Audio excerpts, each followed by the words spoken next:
தீதும் நன்றும் பிறதரவாரா. எண்ணம் போல் வாழ்க்கை, எண்ணம் தான் வாழ்க்கை. அமிர்தா வித்யாலயம் முதல்வர் அவர்களுக்கும், இங்கு வீற்றிருக்கக்கூடிய மேனேஜர் சார் அவர்களுக்கும், மற்றும் பாரத் மக்கள் நல இயக்கத்தில் இருந்து வருகை தந்துள்ள திரு வெங்கடேசன் சார் அவர்களுக்கும், மற்றும் தீபா மேம் அவர்களுக்கும் இனிய மாலை வணக்கம். இங்கு இந்தியாவின் எதிர்கால தூண்களாய் திகழக்கூடிய அமிர்தா வித்யாலயத்தில் படிக்கக்கூடிய அத்துணை மாணவ மாணவியருக்கும் இனிமையான மாலை வணக்கங்கள். தனது நெஞ்சிலே, இதயத்திலே தனது குழந்தைகளுடைய கனவுகளை சுமந்து கொண்டு இங்கே வீற்றிருக்கக்கூடிய அத்துணை பெற்றோர்களுக்கும் இனிமையான மாலை வணக்கங்கள். ஏன்னா இந்த நிகழ்ச்சி 4 மணிக்கு போட்டிருந்தாங்க. மேம் சொன்ன மாதிரி 4 மணினா 5 மணிக்கு தான் எல்லாருமே வருவாங்க. ஏன்னா எப்பொழுதுமே ஒரு ஆண்டு விழா என்றாலே பேரண்ட்ஸ்க்கு எது முக்கியம் சொல்லுங்க பாப்போம். நம்ம குழந்தைங்க டான்ஸ் ஆடுறாங்க, அழகா பார்க்கணும், அதை வீடியோ எடுக்கணும், போட்டோ எடுக்கணும், அதை அப்படியே வாட்ஸ்அப்ல ஷேர் பண்ணணும், ஸ்டேட்டஸ் போடணும். உண்மைதானா? தலையாடிட்டாங்க அக்கா. உண்மைதானே? அதுதான் முக்கியம், வேற எதுவுமே முக்கியம் இல்ல. நம்ம குழந்தைங்க டான்ஸ் ஆடுறாங்களா? இன்னைக்கு அப்பா வேலையை விட்டு வந்திருப்பாரு, என் மக ஸ்கூல்ல டான்ஸ் ஆட போகுது, வேமா நான் 7 மணிக்கே போகணும் 6 மணிக்கே போகணும்னு சொல்லி அப்பா வேலையை விட்டு வந்திருப்பாரு. அதே மாதிரி அம்மா வீட்டுல உள்ள வேலையை பூரா மூட்டை கட்டி வச்சுட்டு வேமா அவன் பிள்ளை டான்ஸ் ஆட போகுது. அக்காக்கு சிரிப்பு தாங்க முடியல. அங்க உங்களை தான் நான் பாக்குறேன். ஏன்னா முன்னாடி எல்லா பேரண்ட்ஸுமே, இன்னும் கூட பேரண்ட்ஸ் இனிமே தான் வருவாங்க பாருங்க. 8வது பாட்டியா நம்ம பிள்ளை, அந்த டைம் போனா போதும்.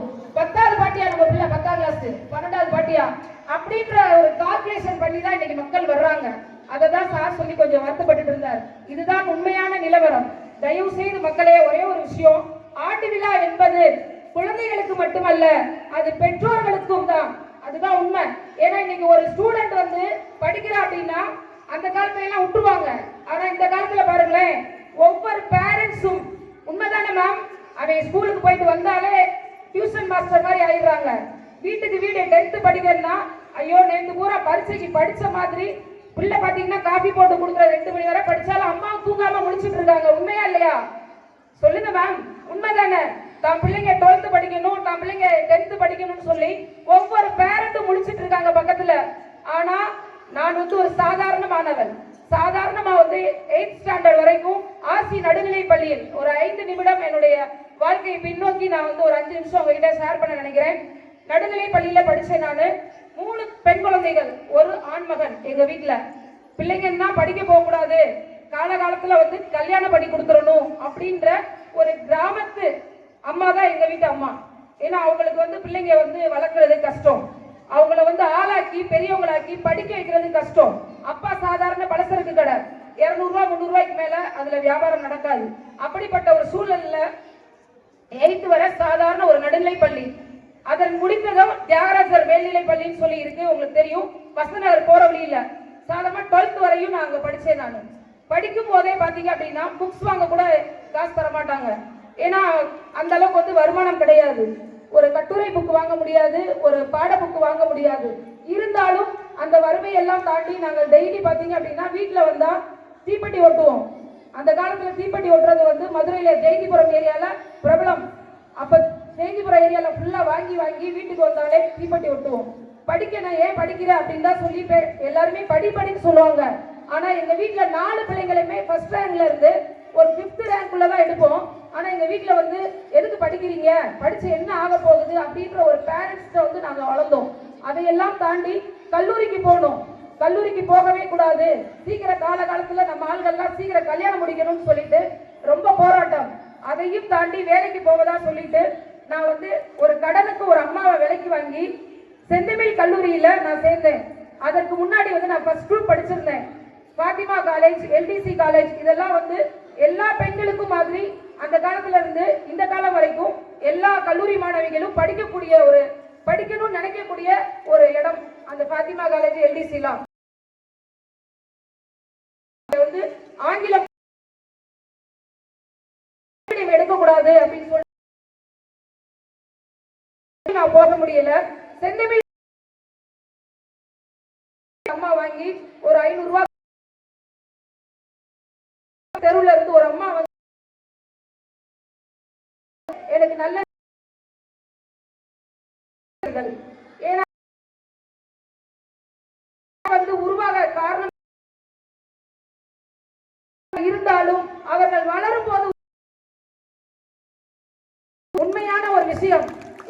இன்னைக்கு நான் நிக்கிறேன்னா 8ஆம் கிளாஸ்ல வந்து காளிதாஸ் அப்படின்ற ஒரு ஆசிரியர் பாடங்களை மட்டும் நடத்தவில்லை.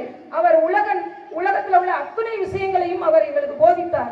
அவர் கற்பிக்க ஏதோ ஒரு பாட புத்தகத்துல படிக்கிற பாடம் படிச்சு தேர்வு எழுதி மட்டும் நம்மளுடைய நோக்கம் அல்ல.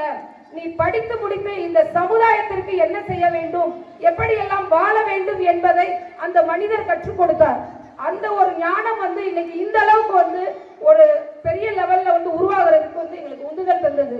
அதே மாதிரி கல்லூரி படிப்பிலையும் பேராசிரியர்களுடைய ஒத்துழைப்போட நிறைய நான் வந்து மேடை பேச்சாளர்களானேன், பட்டிமன்றம் படிச்சு வானொலியில போய் ஒவ்வொரு டைமும் ரூபாய்க்காக 500 ரூபாய் 1000 ரூபாய்க்காக படிக்கிறதுக்கு நோட்டு எதுவுமே வாங்கி தர மாட்டாங்க, ஸ்கூல் புக் எதுவுமே வாங்கி தரல.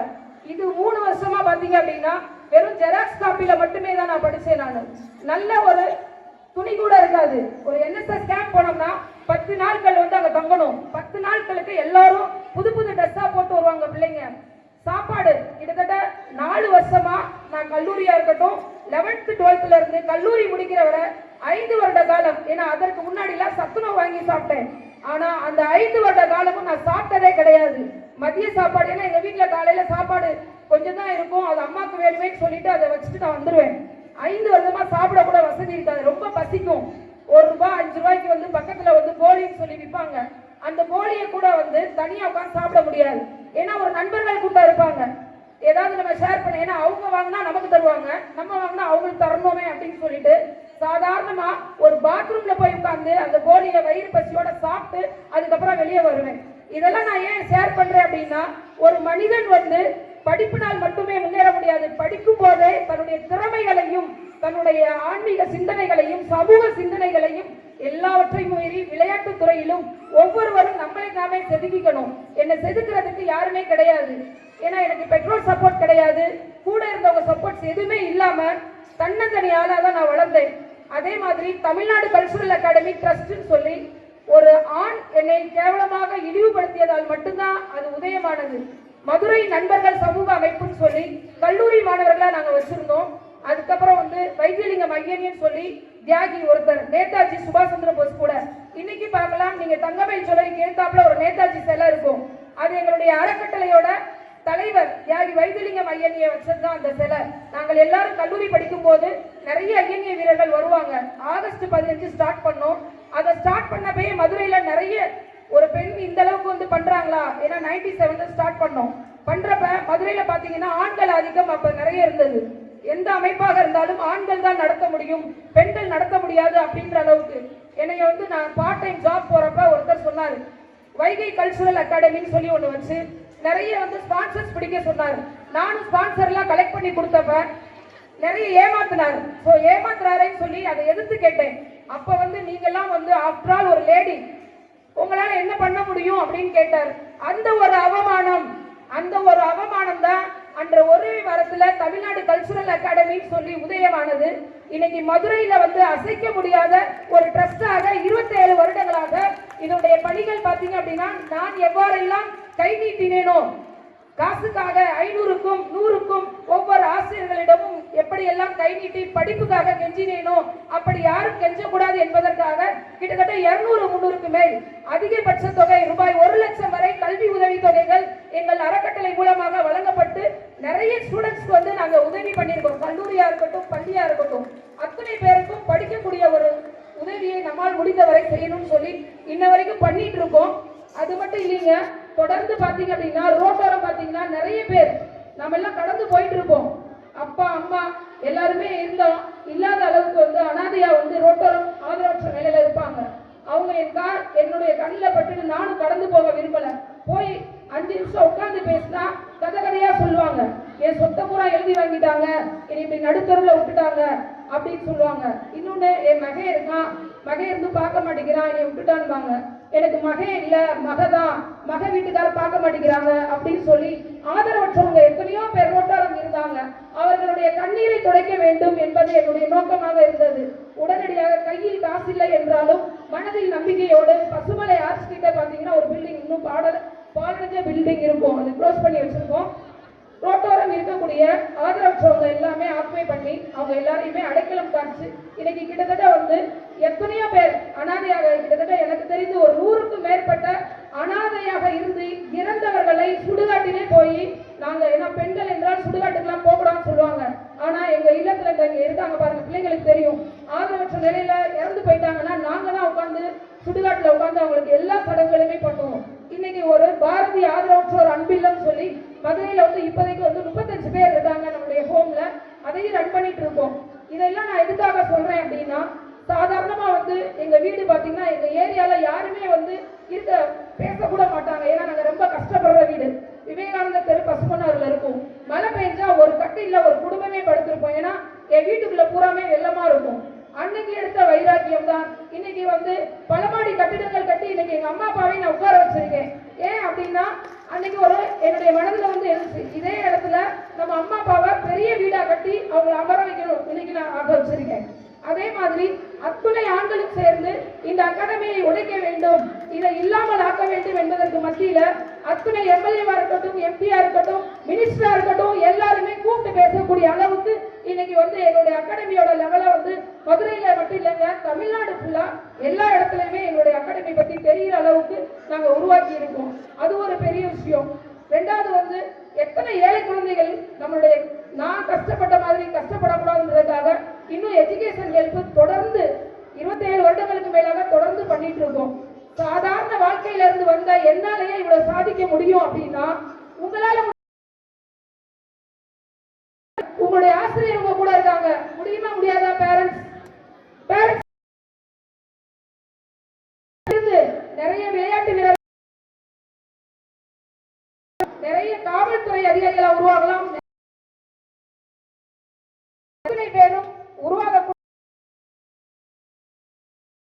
முறையில நீங்கள் ஒவ்வொருவரும் உறுதிமொழி எடுக்க வேண்டும். தன்னம்பிக்கை இருந்தேன், ஒவ்வொரு ஸ்டூடெண்ட்ஸும் வந்து தன்னம்பிக்கையோட இருந்தேன். உள்ள ஸ்டூடெண்ட்ஸ்ல பாத்தீங்கன்னா ஒரு கேம்ப், நான் பேர் சொல்ல விரும்பல, நான் படிச்ச ஸ்கூல் தான், ஒரு கேம்ப்ல சீஃப் கெஸ்டா போயிருக்கோம். அதை வந்து நிகழ்ச்சியை தொகுத்து வழங்குற ஒரு ஆர்கனைசரா இருக்கேன் நானு. அங்க பாத்தீங்கன்னா கண்ணே எலிசா காலையில நைசா கவிதை எழுதுறாங்க. ஒருத்தர் அவன் 10ஆம் கிளாஸ் பிள்ளைக்கு 12ஆம் கிளாஸ் பையன் எழுதி கொடுத்து, மேடம் மேடம் இதை கொஞ்சம் ஆள்கிட்ட கொஞ்சம் கொடுத்து கொஞ்சம் அதை அப்படியே ஒரு ப்ரோக்ராம்ல அப்படியே கோர்த்து படிக்க விடுங்களேன் ஏன்டே கொடுக்குறான். இதை எதுக்கு சொல்றேன் அப்படின்னா, 10ஆம் வகுப்பு 11ஆம் வகுப்பு 12ஆம் வகுப்பு என்பது வந்து உங்க எல்லாருக்குமே தெரியும். நம்ம வந்து அறிவை வளர்த்து கொண்டு அடுத்த கட்ட முயற்சிக்கு நம்ம செல்லணும். இன்னைக்கு காதல்ன்ற ஒரு வியாதி சின்ன சிறுசு மத்தியில உண்மையில இருக்குங்க. 9ஆம் கிளாஸ் மேல போயிட்டாலே அது ஒரு பருவ கோளாறு தான். ஆனால் அந்த கோளாறுகள் எல்லாருக்கும் வரும். ஆனால் அதை கடந்து செல்லுங்கள். ஆண் பெண் நட்பு என்பது ஒரு தூய்மையான விஷயம். அதை பள்ளியில் கொச்சைப்படுத்தாதீர்கள். அதுதான் உண்மை. ஏன்னா பள்ளியில வந்து இன்னைக்கு பாத்தீங்கன்னா அந்த காலத்துல அம்மா அப்பா வந்து நமக்கு என்ன ஊட்டினாங்க, நிலாவை காட்டி சோறு ஊட்டினாங்க. நிலா நிலா ஓடிவான்னு போனை கையில கொடுத்துட்டு